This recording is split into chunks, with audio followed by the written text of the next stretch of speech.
Bonjour tout le monde, on est de retour, montage 1, on commence l'opération numéro 7 qui est notre chanfrein intérieur sur la pièce. Donc ce qu'on peut faire, c'est qu'on pourrait choisir l'arête inférieure, mais il y aurait des intersections un peu partout versus l'arête supérieure qui est complet.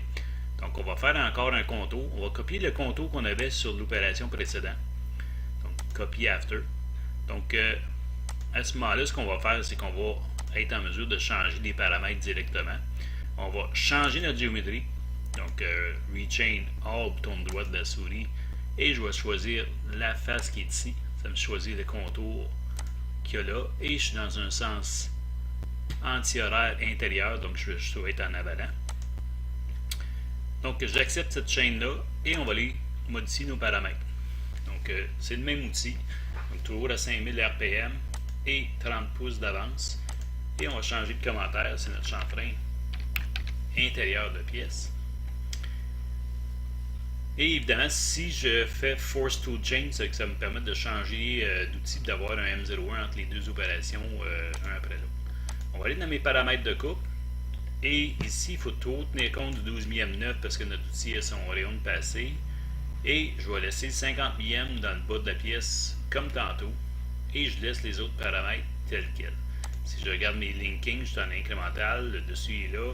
Le cooling est à on et j'accepte le résultat et je vais faire un recalcul de ce trajet d'outil-là.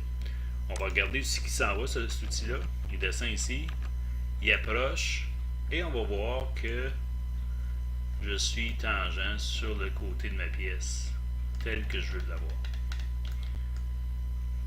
Donc ça me permet de faire le contour de la pièce extérieure.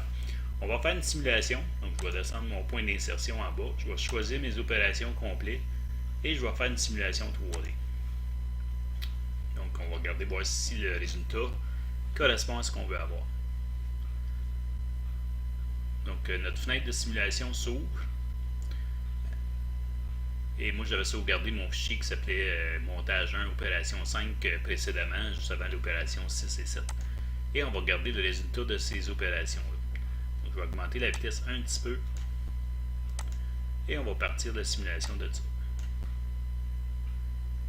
Donc, ébauche extérieure de passage, finition extérieure, contour extérieur de pièce, finition intérieure, le chanfrein extérieur, chanfrein intérieur et ça correspond à ce que je veux avoir. Si on veut le recommencer avec des couleurs différentes par outil, on va dans Verify, couleur, on fait Play pour la simulation et on va voir l'usinage qui va se faire à ce moment-là sur l'ensemble de la pièce. Donc à chaque fois qu'il va changer d'opération, il va changer de couleur sur notre pièce et ça nous permet de valider un petit peu ce que chaque outil va faire. Donc les deux chanfreins sont faits. Je vois le chanfrein d'un côté, chanfrein extérieur de l'autre côté. Ça semble bien parfait. Donc, je peux fermer ça. Et je vous recommande de faire une sauvegarde rendue à cette opération-là à la fin de l'opération 7.